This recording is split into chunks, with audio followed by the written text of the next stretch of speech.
আমি ছোট ছিলাম, তখন আমার ১১ বছর ছিল এবং ও আমাকে ফুসলিয়ে নিয়ে গিয়ে বিয়ে করছে। বর্তমানে আমার চলতেছে ১৩ বছর। এর ভরণ-পোষণের কথা বলতে গেলে এখন বর্তমানে আমার আব্বু-আম্মু আছে। ২ মাস রিলেশন করার পরে তখন ও আমাকে নিয়ে যায়, পালিয়ে নিয়ে যায়। পালিয়ে নিয়ে গিয়ে একটা কাজীর কাছে ঘরোয়াভাবে বিয়ে করায়। এই বিয়েটা হইছে একটা লটারির মাধ্যমে। যখন আমরা কোর্টে যাই, যাওয়ার পরে এই কাবিনটা দেখাই, তখন সবাই বলে যে এটা তোর বিয়ে হয় নাই। এতটুকু বাচ্চার সাথে সবাই চিট করছে। বিদেশে আমার মা যখন ছিল, ও আমার মাকে হুমকি দিত যে তুই বাংলাদেশে আসলে তোরে মাইরা ফালাবো। আমার আব্বু গাড়ি চালাইতো রাস্তাঘাটে, বলতো যে তুই যেইখানে যাবি তোরে যেইখানে পামু ওইখানেই মাইরা ফালায়া থুইয়া দিমু। তো ও আমাকে বলছে যে চলো, আমাদের দুজনের ফ্যামিলিতে একজনও মানবে না, তুমি আমার সাথে চলো, আমি তোমারে নিয়ে যাই। তখন এইসবের পাশে ছিল ওর ভাই, ছিল ওর খালাতো ভাই, ছিল ওর বেস্ট ফ্রেন্ড ছিল বিপ্লব, এবং অয়ও ছিল। ওর আরো ২-৩টা ফ্রেন্ড ছিল। সবাই মিলে আমারে নিয়ে গেল কেরানীগঞ্জ এক জায়গায়।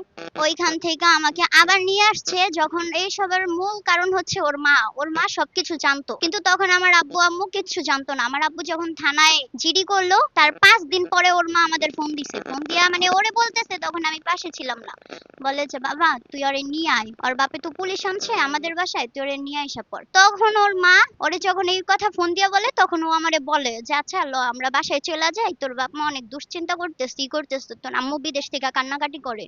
তারপরে সে ও আমাকে নিয়ে আসছে, এবং নিয়ে আসছে ঠিকই, কিন্তু ও আমাকে খাওন খরচ কিচ্ছু দিত না। ওদের বাসায় থাকতে এক বাসার ভিতরে, সত্যি কথা বলতে কি, এক রুমের ভিতরে এরকম ৩ ভাই, ৩ ভাইয়ের বউ নিয়ে এবং একটা মা নিয়ে কেউ কোনোদিন থাকতে পারে না। না, সেই ক্ষেত্রে আমার আর যাওয়ার কোনো ইচ্ছা নাই। কারণ ও আমারে অনেক নির্যাতন করে এবং মাইরা ফেলারও চেষ্টা করছে বালিশ চাপা দিয়া। অনেক কান্নাকাটি করছি ওর কাছে আমি। এর ভরণ-পোষণের কথা বলতে গেলে এখন বর্তমানে আমার আব্বু-আম্মু আছে। আমার আব্বু-আম্মু দেখবে। আগামী মঙ্গলবার দিন আদালতে রায় হবে যে বাচ্চাটা কার কাছে থাকবে, আমার কাছে নাকি ওর বাবার কাছে থাকবে। কিন্তু আমারে যখন জজ জিজ্ঞাসা করলো যে এটা তোমার ছেলে, আমি বললাম হ্যাঁ। তারপর বলল তুমি খুশি, আমি বললাম জি আমি অনেক খুশি।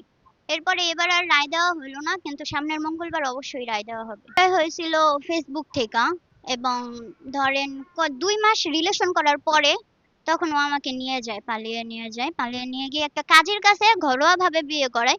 কিন্তু কাজীটা মানে কিরকম ওইটা জানি না, কিন্তু এই বিয়েটা হয়েছে একটা লটারির মাধ্যমে। যখন আমরা কোর্টে যাই, যাওয়ার পরে এই কাবিনটা দেখাই, তখন সবাই বলে যে এটা তোর বিয়ে হয় নাই। এতটুকু বাচ্চার সাথে সবাই চিট করছে। তখন আমি আর বুঝতে পারি নাই।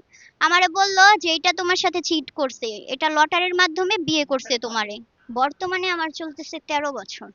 মাত্র ৭ মাস চলতেছে। আমি চাই ও জানি জেল খাটুক। কারণ না, বিদেশে আমার মা যখন ছিল, ও আমার মাকে হুমকি দিত যে তুই বাংলাদেশে আসলে তোরে মাইরা ফালাবো। আমার আব্বু গাড়ি চালাইতো রাস্তাঘাটে, বলতো যে তুই যেইখানে যাবি তোরে যেইখানে পামু ওইখানেই মাইরা ফালায়া থুইয়া দিমু। এসবের কথা বলতো, অনেকই করতো, মানে খারাপ ভাষায় যেই বিচ্ছিরি ধরনের আমার আম্মুর সাথে গালাগালি করছে। ওর মা ও পর্যন্ত, আমার আম্মু বাংলাদেশে ছিল না, বিদেশে ছিল, কিন্তু ও অনেক খারাপভাবে বিচ্ছিরি গালাগালি করছে। এবং ওইদিন আমরা যখন কোর্টে গেছি, আমার আম্মুর সাথে ওর আম্মুর তখন কিন্তু সামনাসামনি কোনোদিন দেখা হয় নাই। ওরা যদি আমার আম্মুরে বলতো যে যা হওয়ার হইছে মাফ কইরা দেন, আর এরকম হইব না, তাহলেও আমার আম্মু আব্বু মাইনা নিত।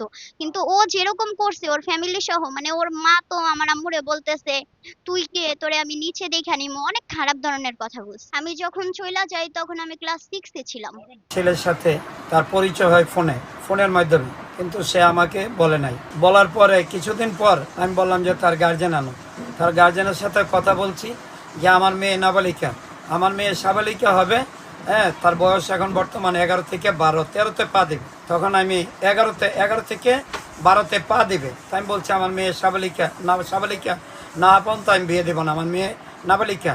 তা তারা বলছে ঠিক আছে, আপনারা যেভাবে বলেন সেইভাবে হবে। তাই আমি বলছি আমার মেয়ে মেট্রিক পরীক্ষা দিবে, আর আপনার বড় ছেলে বিয়ে করবে, তারপর আমরা দেখি, আমরা সব মিলে আমরা আপনাদের সাথে কথা বলবো। কিন্তু আমার এই ছেলে কিছুদিন পর আমার মেয়েকে ফুসলাইয়া নিয়ে চলে যায় আমার অজান্তে। তখন আমি না পেয়ে আমি থানায় যে জিডি করার পরে 6 দিন পরে আমার মেয়েকে নির্যাতনের পরে আমার মেয়েকে আমি ফিরে পাই। তারপর আমি আমার মেয়েকে ফিরে পাওয়ার পরে আমি তাদের সাথে সম্পর্ক করব না, কিন্তু তারা বলছে ঠিক আছে আমরা সব মাইনে নেব। এর কয়দিন পরে, প্রায় 1 সপ্তাহ পরে, 11 তারিখের মাথায় তার ছেলে আমার মেয়েকে নিয়ে আবার পলাই যায়।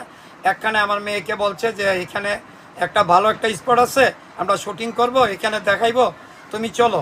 এখান থেকে নিয়ে নাকি আমার মেয়েকে সে বিয়ে করছে। নোটারি পাবলিকের মধ্যে বিয়ে করছে, আমি জানি না। 2 লক্ষ টাকা কাবিন করছে। তো এখন আমি আমার এই মেয়ে এবং আমার নাতি নিয়ে আমি অসহায়ের মধ্যে আসছি। আর আমার নাতি, হ্যাঁ, আমি 5 মাস যখন মেয়ের মানে গর্ভতা, তখন আমি জানতে পারি যে তার 5 মাস গর্ভতা, আগে জানতাম না। পরে আমি যখন এইতে যাই মা ও শিশু হাসপাতালে নিয়ে, সেইখানে তারা বলছে যে তার 5 মাস গর্ভতা, 1 সপ্তাহ বাকি আছে। তখন আমি বললাম যে তাকে কি করা যায়, যে আর কিছু করার নেই, আপনারা মানে তাদের করেন। তারপরে 9 মাসের সময় তার সন্তান আল্লাহর রহমতে প্রসব হয়। কিন্তু তারা এই ছেলেকে তারা 7 মাস, যখন 3 মাসের সময় আমার নাতিকে তারা নিয়ে যায়, পলায় নিয়ে যায়, নিয়ে আমার বাসা থেকে পলায় নিয়ে যাওয়ার পরে আমার মেয়েকে সে মারধর করে, আমার মেয়েকে টর্চারিং করে, খাওয়ায় না, খাওয়ান পরান কিচ্ছু দেয় না। তখন সে চলে আসে। তখন আমি সরকারের কাছে বিচার চাই, মাননীয় প্রধানমন্ত্রী জনাব তারেক রহমান সহ আমি সরকারের কাছে বিচার চাই যে আমার এই নাবালিকা মেয়ের যে ইজ্জত নষ্ট করছে, আমার নাবালিকা মেয়ের ইজ্জত থানির আমি সম্মান যাতে ফিরে পাই। আর এই 2 লক্ষ টাকা কাবিনের আমি যাতে কিছু আমার বাচ্চার আমার নাতির ভরণ পোষণের জন্য আমি সম্পূর্ণ ফিরে পাই, কাবিন নামার টাকা সহ আমি ফিরে পাই। আমি এই নাতি আমার মেয়ে নিয়ে আমি অনেক কষ্টে আছি। আমি আর কিছু চাই না, আপনাদের কাছে আবেদন। আর আমার এই যে আমার মেয়ের যে ইজ্জত নষ্ট করছে, আর চাই না আমি কোনো মার বোনের যেন এরকম ইজ্জত নষ্ট করে বা এরকম সম্মানহানি করে। তার আমি দৃষ্টান্তমূলক শাস্তি চাই এই ছেলে শাকিলের।